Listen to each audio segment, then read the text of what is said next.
I'm surrounded by this world, these words, that voice, my voice, that never seems to stop. Chattering, rambling food for thought, sometimes unable to contain the reins of my reality, yet rarely realizing the cycles that I slip into.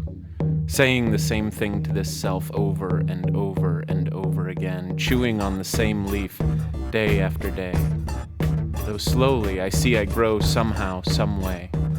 And when I'm not chasing after the same cycle of thoughts, I'm gorging on a new idea and all the words that come with it, having me splitting at the seams until suddenly I'm bigger. Suddenly there's more room in here.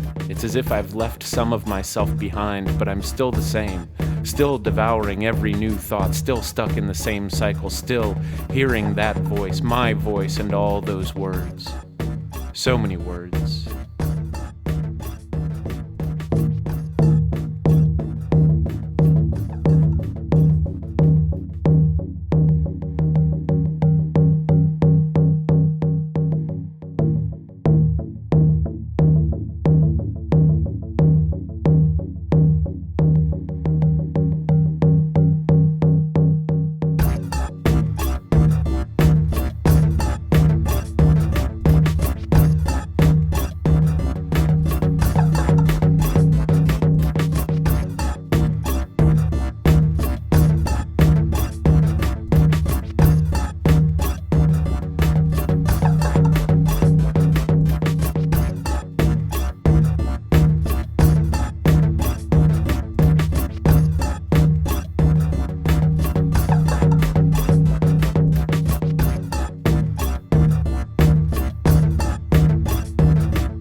I thought perhaps if I could distract my brain, the way it's so often distracting me, I wondered how such a thing might be done.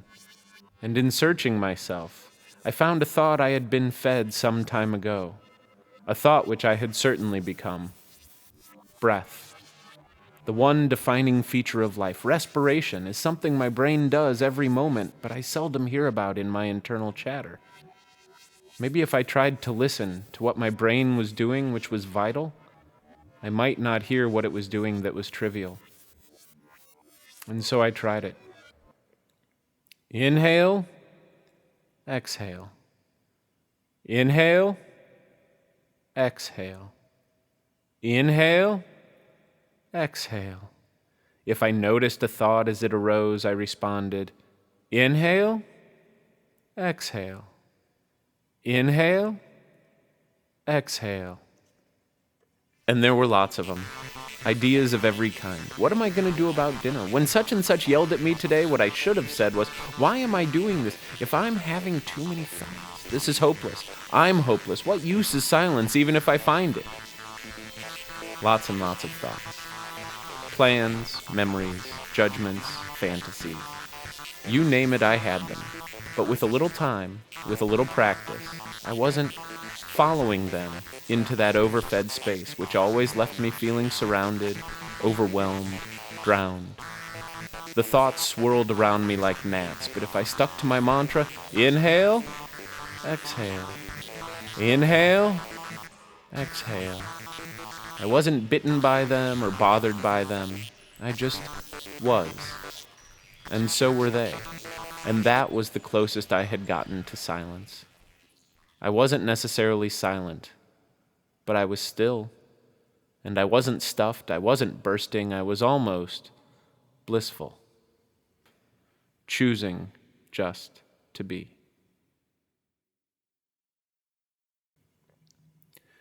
I felt different. I felt free. I wasn't chained to an inevitable running commentary. I was just watching it. Nothing went unnoticed, but nothing needed to be pursued. And I was well nourished, more so perhaps than I ever had been. I felt different. For the first time, I could observe thoughts instead of becoming them. I was able to notice if they were thoughts that made me feel good or bad, instead of simply finding myself feeling good or bad based on the thoughts I was having. Suddenly, By stepping outside that steady stream of brook-babbling mental noise even for a moment, I had perspective. I even had room for something new to me. Insight. Insight into the world inside my head. I began to understand that that internal world was really where the external one began.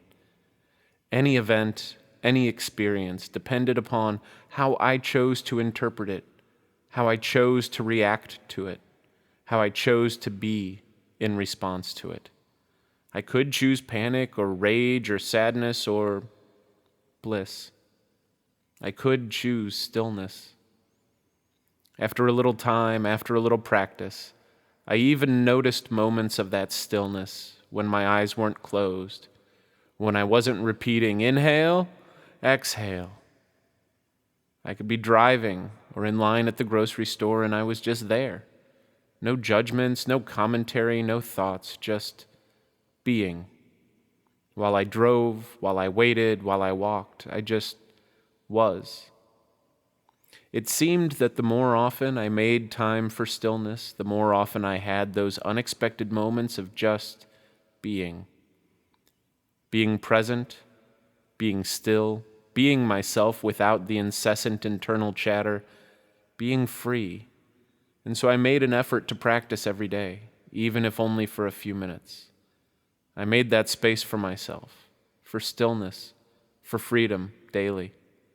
I began each morning in that space.